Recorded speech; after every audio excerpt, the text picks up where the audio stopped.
I don't know if you know, but we actually live in Spain, and here in Spain, the legal age of consent is 16 years old, and in the rest of Europe, it is about the same as well.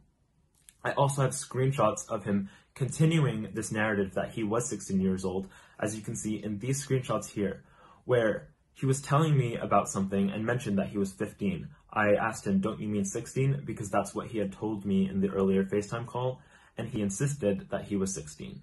This Instagram account is one that he used, but has since deactivated. So I still have the DMs, but at the top it does say Instagrammer because he deactivated his account. Over the past few weeks where I have been gathering information, I did find out that he had in fact been lying to me and that at the time he was 15 years old.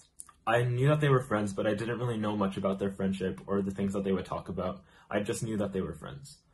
A couple months into 2020 though, this guy DM'd me on an Instagram account that he's since deactivated. When he DM'd me, I answered him obviously because he was a friend of Jorge's and I didn't want to be rude to him. However, over time, I didn't really answer his messages that much and kind of forgot to answer him because I didn't really have much in common with him and didn't really see that we could be friends. He seemed to get kind of annoyed with this or frustrated by the fact I wasn't answering him. So one day he just sent me his number, and feeling bad because I wasn't answering his messages, and not to be rude, I messaged him back over text, so he was able to get my phone number. He would constantly kind of shift the conversation, and he would start speaking very flirtatiously and sexually.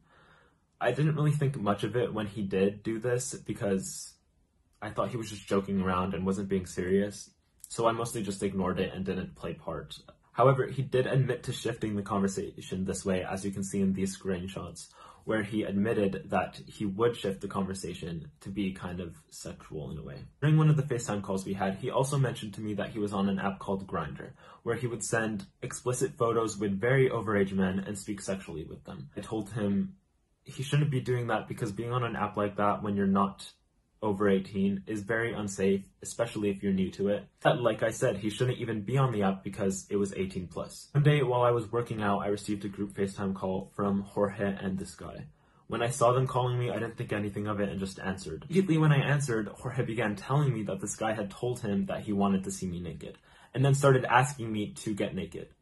When he told me this, I didn't know what to think, so I just acted as if he said nothing and started speaking to the other guy as normal, and ignoring Jorge the whole time while he kept pressuring me to get naked. Jorge got annoyed by this and ended the FaceTime call. Later on, after that conversation, Jorge asked me to get nude for him. I did because we were in a relationship and because I trusted him. But what I didn't know is that he had been screenshotting the FaceTime call and taking pictures and sending them to this guy afterwards. I didn't know that he had done this until the statement actually came out on Twitter. But after reading it, I wasn't surprised at all that he would do something like that because it was normal behavior for him. Well, not normal, it was just something he did constantly, sending nude photos of me without my permission or consent to tons of people in the past. Several days later, over FaceTime, I was speaking with Jorge, and he told me that this guy and him had decided that they wanted to have a group FaceTime call where things were sexual. I told him no, that it's not something I wanted to be a part of because I had already been uncomfortable with the previous situation. He told me that I should just think about it and talk to him later.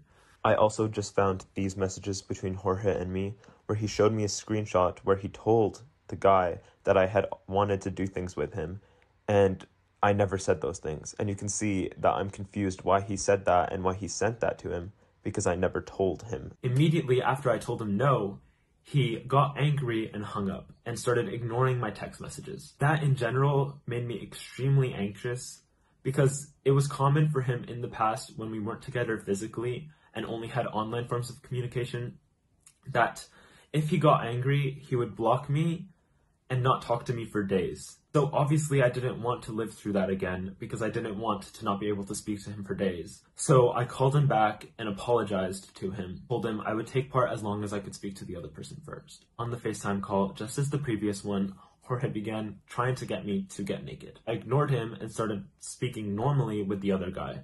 I then went on pause from the FaceTime call and began texting Jorge, telling him he was making me feel uncomfortable again, because obviously I didn't want to take part in this. I didn't want the other guy to feel uncomfortable either. He told me that this guy had told him that he wanted to take part, so I went back onto the FaceTime call and asked him, He told me that yes, it was partly his idea and that he wanted it to happen and that he honestly didn't care. After the FaceTime call though, I hung up and just felt so disgusting and anxious because of how the situation had made me. So I decided to go on a walk to try and clear my mind with my dogs. And I called a friend and explained to her everything that was going on and the whole situation. Later on that night, I received some messages from the guy, which were just extremely inappropriate and unwanted, especially because of how the situation had made me feel.